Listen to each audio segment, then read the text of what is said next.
Again, appreciate it. Sure. All right.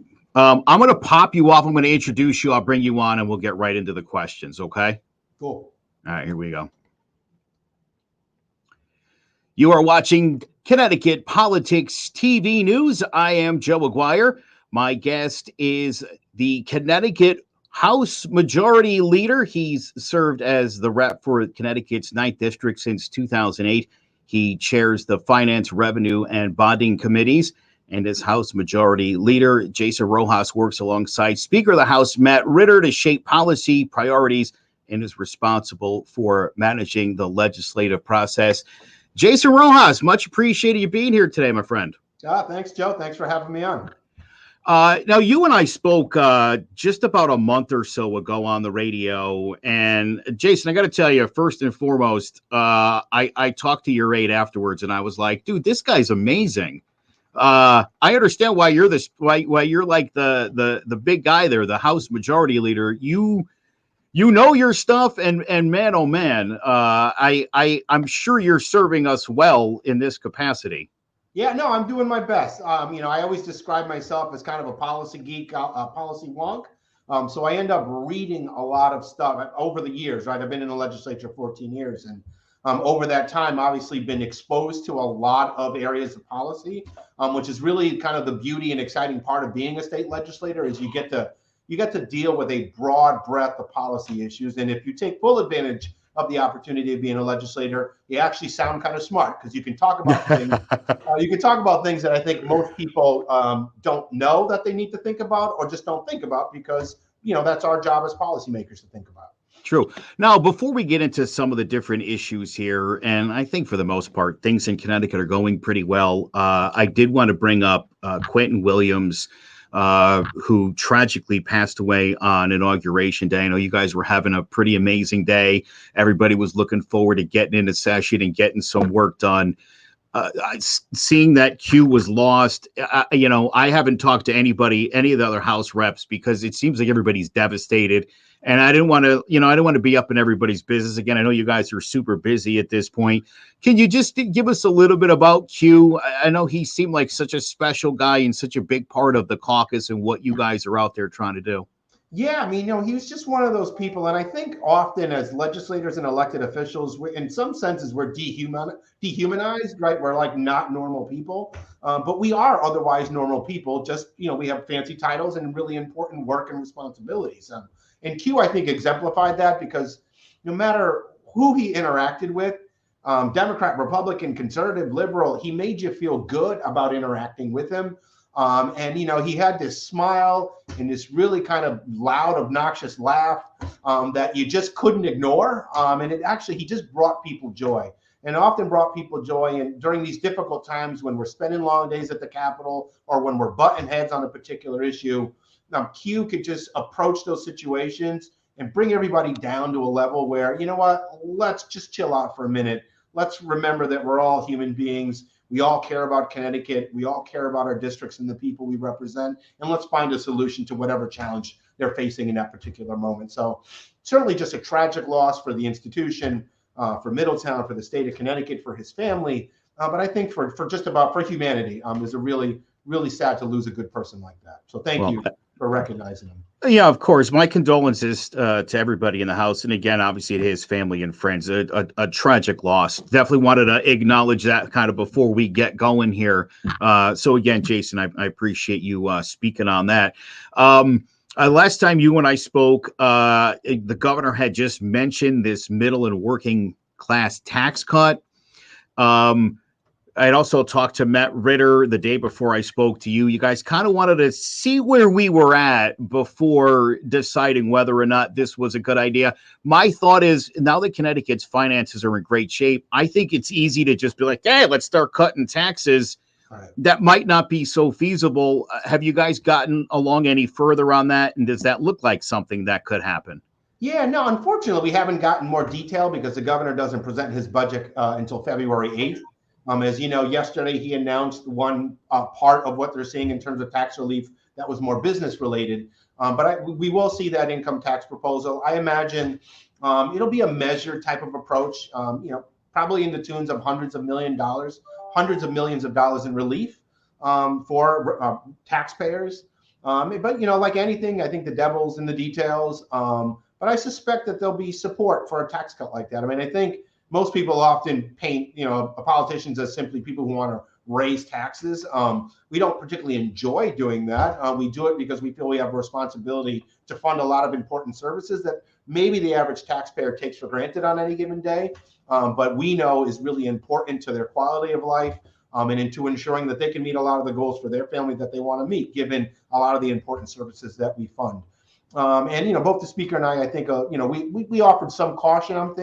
I'm guessing there was some caution. I know I expressed some caution about how much we want to reduce in taxes, not because I don't want to. Of course, it's politically popular, but it's not always my job to do things that are just simply politically popular, because I do worry about the long-term impacts of reducing revenue now, when we know we still continue to have long-term debt obligations that we need to address. We know there are significant needs in terms of services that need to be funded coming out of the pandemic. But we're in a place where Connecticut's fiscal health is as healthy as I've ever seen it in my time in office. Will it last forever? Probably not. But I think we do have an opportunity here to make some really targeted strategic reductions on taxes on the revenue side, while still being able to invest on the spending side. I always say to people, I'm like, look, I know Connecticut is a high tax state, right, but the reason it's a high tax state is because we get stuff, because we have great schools, because there's great services in this state. And you just sort of mentioned it, Jason, and I'm glad you said that. People take a lot of this stuff for granted. And, a lot of people that I know have moved down south, right, and suddenly they realize that all of those things they took for granted in Connecticut because of their high taxes, you don't get that down south. right. And so you're kind of on your own, and you're paying for all that stuff out of pocket. So there's a reason why Connecticut and Hawaii and California are amongst the higher tax states. These are places people want to go, and where you set up a nice little family, and really it sort of pays for itself. Yeah, there's a pretty strong correlation to high quality of life, which I think is another thing that people might struggle to measure in their own lives, but we are consistently ranked as having the highest quality of life. Maybe there's a direct causal effect to taxes. I don't know. I don't know that people want to really make that argument, but there's something there to be said about spending wisely and investing in really important areas. And it also matters where you are in life, right? If you're a family raising kids, Connecticut's the place you want to be. If you're at the retired end of the age spectrum, I get it. You don't want to pay an income tax. We are phasing out the income tax on retirement income, so that's a plus. We're never going to be able to compete with the warm and sunny weather that you get down south year round. I get that. But, if you want healthcare, right, you're going to come back to Connecticut for it. If you want a great education, you're going to come back to Connecticut for it. And over time, if you want access to something I'm getting really wonky here, but you want access to fresh water, you're going to be coming back to Connecticut, because we've already seen a town get their water cut off in Arizona. Florida has water issues too. Again, the things people don't think about, but geeks like me think about, that will be an issue in the next 10 to 15 years too. Well, we appreciate you being on top of stuff like that, because we're definitely not. Now, another really popular thing from last year was that child tax credit. Chances of that being extended, I assume, are pretty good. Yeah, I never want to put a measure on it, on likelihood of passage, because I joked this morning I was on a panel over for CBIA, the business community event, and it seems that we have spent the surplus that we have like 5 times over, right, with all the ideas that are being put out there. So I think the child tax credit is one of those items that I think people want to continue, because it was direct benefit to families with children in their pocket. But obviously that's not something that benefited people who don't have children. So, there are some folks who are like, that's great if you have kids, but I don't. What's the benefit for me? That's where I think the overall income tax reduction that I think the governor is going to propose will come into play for those individuals. But we know how expensive it is to have children these days, the cost of childcare, the cost of food, the cost of healthcare. We want to try to find a way to get money back into people's pockets, in particular families with children, as a way to address the high cost that everyone's facing right now. Now, I want to talk about early voting. Obviously, November 8th, we gave you guys the go-ahead to put something together for us. We want to have early voting in this state. And I think more importantly, I say to anybody who's completely against early voting, like, back in my day, we all got it done in one day. Well, historically speaking, Black and Hispanic people haven't had the opportunity to vote because it was all encompassed into one day. Right. And so opening this thing up for a couple of days, 4 or 5 days a week, I think it is to everybody's benefit. I think and you and I had talked about this, the idea of, Pennsylvania's got a 50-day Right. early voting, and that's a little much. Obviously, John Fetterman had a stroke somewhere in those 50 days. Yep. And while I think most people still would have voted for him, once you've cast your ballot, anything that comes up or happens, obviously, nothing but voter regret, I guess, at that point. My personal feeling is 5 days. I think Thursday right through Tuesday, you got the weekend in there. I feel like that's a pretty solid amount of time. If you haven't voted in those 5 days, it's probably not that big of a deal to you. What are you thinking about early voting? Have there been any preliminary talks? Yeah, I mean, generally speaking, it seems 2 weeks out is the furthest I think we're interested in going out. And there are some bills to that effect that have already been proposed by members of the legislature. So it's going to be something probably shorter than 2 weeks. Right? Is it the 2 Saturdays before Election Day? Right? Is it every day leading up to Election Day? Is it 7 days before Election Day? I'm grateful to the voters of Connecticut that gave us the opportunity to have that debate, and we will have that debate. And come up with that right spot that works best for Connecticut. I mean, I'll remind people, we were only one of 4 states that didn't have some kind of early voting, right? We were really the exception at this point. So I appreciate that the voters gave us this opportunity to look at voting a little bit differently, because everyone's life has changed, right? Work demands, childcare demands, education demands, running around. Not everybody has the luxury of time on Election Day, on a Tuesday, no less, right? And what we want to do is just provide the most opportunity for everybody who wants to vote to be able to do so and not be stressed about it, not worry about it. Kid gets sick on Election Day. You thought you were going to be able to vote. Now you can't because of that. That's no reason why we shouldn't be providing an opportunity for somebody to exercise their right to vote. And I believe it was 2014, right, when we voted down the idea of early voting. And I think, having lived through the pandemic and seeing sort of some of the struggles of that, I'm really glad. And I mean, it wasn't even close. It was definitely like, hey, let's do this. So, like you said, kudos to the voters of Connecticut for we're onto something here. Let's get with the program. Well, the experience of expanding mail voting by mail during the pandemic, I think, gave people the opportunity to experience it and realize that, one, it's not as foreign as I thought it was, because I've always been voting this way, right, at the polls on a Tuesday. They then had the experience, and they also trusted in the integrity of the outcome here in Connecticut. Unlike a lot of other states that have faced questions about the integrity of their electoral processes. And I don't know that there's a state where the elections weren't legitimate, despite all the rhetoric that's out there. But I think people found they were able to do this, vote conveniently by mail at their convenience, and still have their vote counted towards the candidate that they wanted to vote for. And I think that just engendered more trust in our process. Now, as I said at the top of our interview here, I think things for the most part, I think, are going exceptionally well in the state of Connecticut. Our financial house, you mentioned that's the best since you've been in office. It's the best, I think, since I've been alive. That this state is in the kind of position that we are in. If there is an issue in this state, I do real estate part-time. We obviously have a serious issue with inventory. We also have a serious issue with just affordable housing in general. Rents have become a real issue, especially in some of the cities. The vouchers that are being handed out, about 50% of them can't be utilized because people either can't afford it in the town where they got the voucher, and most of these towns aren't allowing you to go to another town with your voucher. Is there something that we can do to solve this problem here in Connecticut?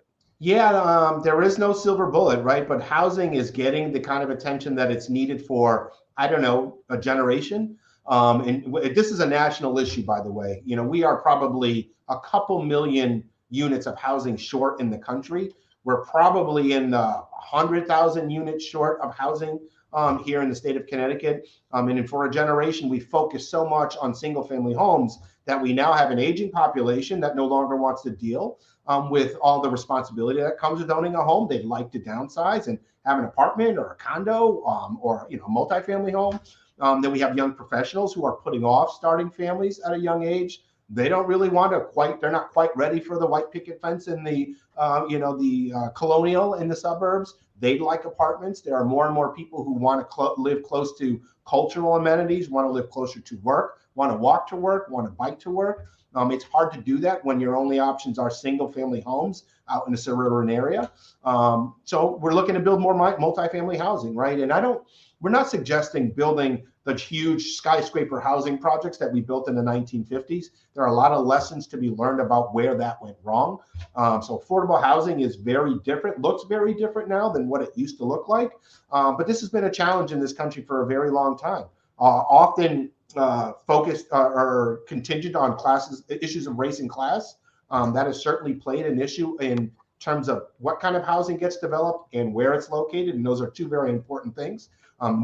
We should be producing as much housing as we can, a variety of housing as much as we can, but it's also about where it's located and ensuring that we don't continue to perpetuate the significant economic and racial isolation that exists in the state of Connecticut. We are a segregated state, and there are a lot of ramifications for all of us when that's happening, because we are disconnecting people from accessing opportunity. And a lot of our suburban, wealthier communities have more opportunity, have more resources to invest in education, have lower issues of crime, but also allows us to deconcentrate poverty in our urban areas, because what that ends up happening when you have so much poverty in one area, it becomes really difficult from an educational perspective for the best teachers in the world to meet the needs of 30 children who are in front of them who are just simply behind because they're under-resourced, not because they don't have the capability to learn. So there are going to be a lot. There is a lot of legislation. I'm working on a bill myself to try to help move us in the right direction of increasing production.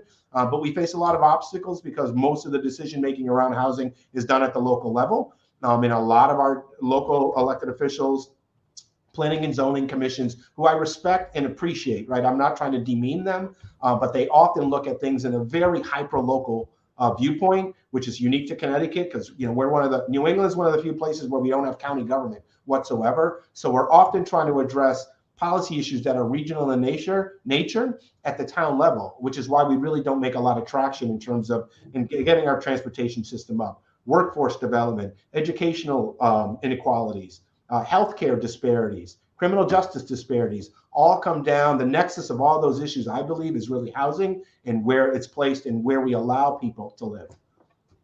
Now, I know you obviously work for Trinity College. Education is extremely important to you. And the last time we spoke, I had brought up to you the idea that the test scores for third graders who are below reading level is extremely high, both in Hartford, New Haven, Waterbury, and Bridgeport. We're talking about roughly 40% of all the students in Connecticut are just in those four cities.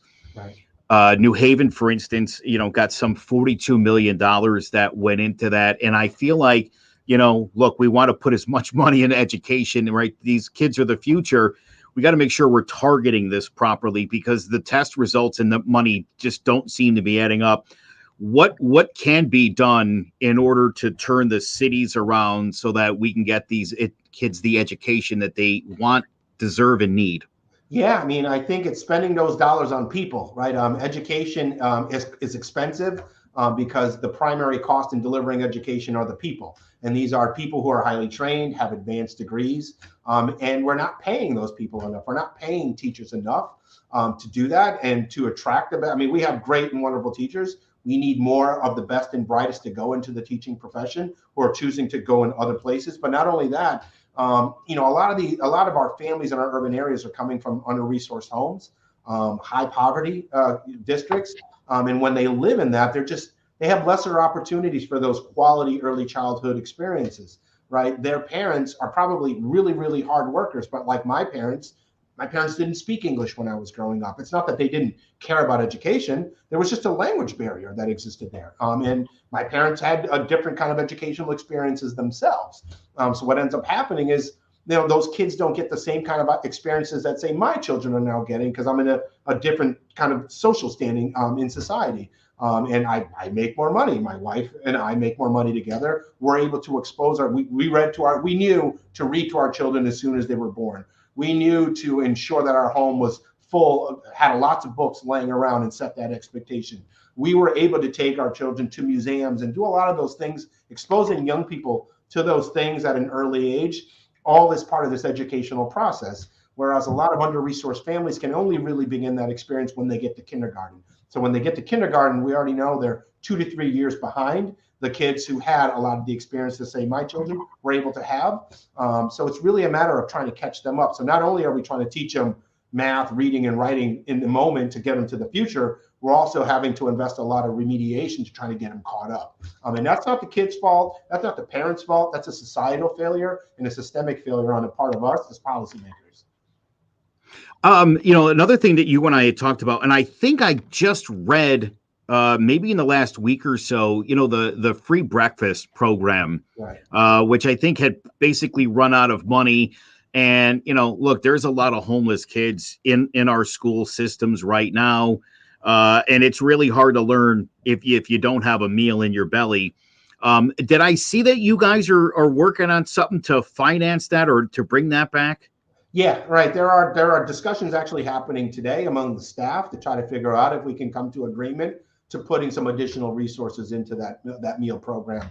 It was something that we funded with federal funds. That money was exhausted. Now they're looking to expand it, invest more in it, and continue that program. So that hunger and food insecurity is not a barrier to learning, because I think you have to experience hunger to know exactly what it feels like. To know, or it's also the stigma too, right? I was one of those kids who had free and reduced lunch, and I can remember being a little bit embarrassed that I got the little ticket, so I got a discounted lunch. There is a stigma to that. Whether you want to think that's a silly thing for me to be worried about when I was 8 years old, well, think about when you were 8 years old and whether you had to face that kind of social labeling that does happen, unfortunately, in society. So what happens is a lot of kids don't participate in the program at all. And what we want to do is reduce the stigma of that, try to treat kids all the same. And there are some wealthier communities that some would argue they should pay for this themselves, which I don't disagree with. And I think that's part of the debate that's happening right now. Communities at the local level should perhaps invest where communities that have the resources should be investing more in this program so that we can focus the resources on the communities that don't necessarily have the resources to afford this program and continue that access to free lunch. We obviously talked about early voting earlier, and I meant to ask you, and I know Governor Lamont really early on in the campaign brought up the idea of ranked choice voting. I'm curious your thoughts on ranked choice voting personally, and if you do see that as something maybe in Connecticut's future. Yeah, I'm not there yet on ranked choice voting. I understand the arguments that are being made in favor of it, giving people more choice in how they vote, because they're not only voting once, but they're actually voting for a number of candidates in an orderly basis, and then those votes all get caught up. My concern about it is it's already fairly complex to run our elections the way we run them today and get to a vote count that evening or the next day so that people know the outcome of an election. I don't know how much more complexity we want to add to it at the moment. It has been tried in a couple of states and maybe at the municipal level. But I'm not quite there yet myself. I'm certainly open to the conversation because as a policymaker, I should be open to these things. It'll be interesting to see. There's a bill on it that's been proposed. I'm sure the GAE committee will have a public hearing on it, and we'll all have an opportunity to learn a lot more about it. But remains to be seen as to whether that becomes law here in Connecticut or not. Now, Jason, last time you and I spoke, we talked about the election and the fact that Connecticut somehow went bluer. An already very blue state went even bluer. And I'm sure you probably noticed a couple of weeks ago in Washington, D.C., right, as the Republicans took control of the House in Washington, D.C., they had to elect a speaker. And that couldn't have gone much worse. right. And I remember having brought this up to you, the idea of, I think Republicans, especially in this state, are seriously lacking a unifying message and leadership. And I think that played out in spectacular fashion as Kevin McCarthy was attempting to get the votes needed. I don't see the Republicans being very competitive in this state until they sort of get it together, and that the messaging is, because let's be honest, and it's not to blame you guys for it, but record high inflation, high prices at the gas pumps, high food prices. I mean, nobody can stop talking about the price of eggs right now. It seemed like, and I don't know how you felt going into election day, I was a little worried that maybe some of these factors were too much. Do you think that the state of the Republican Party is such, though, that it's going to be really hard for them to win, especially in this state, anytime soon? Yeah. I mean, I think it is hard. I mean, I think, unfortunately, unfairly, state Republicans often get tied to national politics, right? And I think in terms, people's understanding of politics are largely framed at the national level, a little bit less so at the state level, and even less so at the local level. So I think a lot of what they see on the news, which is being done at the national level, makes them feel a particular way about one party or another. And this cuts both ways, right? You could say back in 2010, it was the same thing for Democrats when Obama was in office, right? I mean, I know this is different because it's rare to have the president in office. Usually you pay a price in the midterms after you win the presidency, right? And we were able to hold on to the Senate. Obviously, the House went a different way. A lot of that has to do with gerrymandering that's been done in a lot of the states. Most states do not have a process like we have, which is actually bipartisan here in Connecticut. A lot of states is a very partisan process. And that had ramifications for how House seats were set up, allowing them to retake the House. But even then, they only retook the House by a very, very narrow margin. I think as the conservative part of the Republic, the hyper-conservative part of the Republican Party continues to dominate the headlines with policy suggestions that are fairly irrational or even offensive to people, I think you're going to see Republicans continue to struggle in places like Connecticut. Where we do have a smarter electorate, we do have a more highly educated electorate. And I think that electorate was able to understand that the issues of inflation, those are really global caused issues, right? They weren't necessarily trying to blame me, the Democrat, for that. They seem to understand that the impact of the pandemic has led to a lot of these things. The supply chain issues that are global in nature aren't necessarily the fault of any political party. They're just a problem. You put that against changes by the Supreme Court on Roe v. Wade, a lot of the rhetoric that's used by a lot of Republican candidates that don't seem to make a lot of sense to the average voter out there. I think that's turning people towards Democrats here in Connecticut, because at a minimum, we at least appear to be a bit more rational. How nice is that? We're the rational side. I appreciate you commenting on that. You know, as that was unfolding, I just thought to myself, man, you know, I had been telling a lot of local Republicans, because a lot of Republicans here in Connecticut tried to blame the moderate Republicans for all of their ails. And I thought, those are the ones people like. You know, I thought it was curious. Leora Levy lost by as many points as a moderate Jamie Stevenson lost to Jim Himes. Right. So to me, it seems like, and these guys don't seem to want to believe it, but that brand's a little bit toxic. It really is. I mean, it's a hangover from the Trump presidency. I mean, I get it. He won an election in 2016, and he has a significant amount of support out there in the country. That's not the case here in Connecticut. I think people expect a little bit different actions and behavior from their elected officials. And there was very much a rejection of that kind of politics. And the people who aligned themselves so deeply with him, the Leora Levys of Connecticut, paid a price for doing so, because that is not the kind of leadership that Connecticut voters want. They may not agree with me on everything, but they at least can appreciate that I respect them, I respect their intelligence, and I also respect my Republican colleagues, which people know too. I think people, for as partisan as they might be, they still want people to treat each other with respect. And I think a lot of that is what's happening in Connecticut. And most Republicans here in Connecticut are very much rational too. I know I made kind of saying that jokingly, but you know, by most standards, most Connecticut Republicans are fairly reasonable as well. Yeah.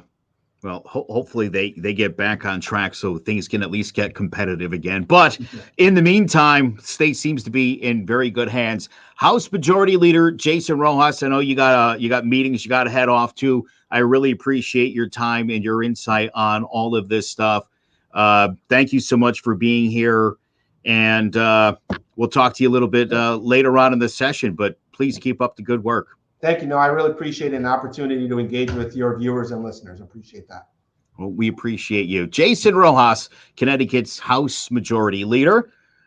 Thank you for watching Connecticut Politics TV. We'll be back tomorrow night at 5 o'clock with all the latest headlinings concerning Connecticut. My guest will be Representative Bobby Gibson, the Chief Majority Whip for the state of Connecticut.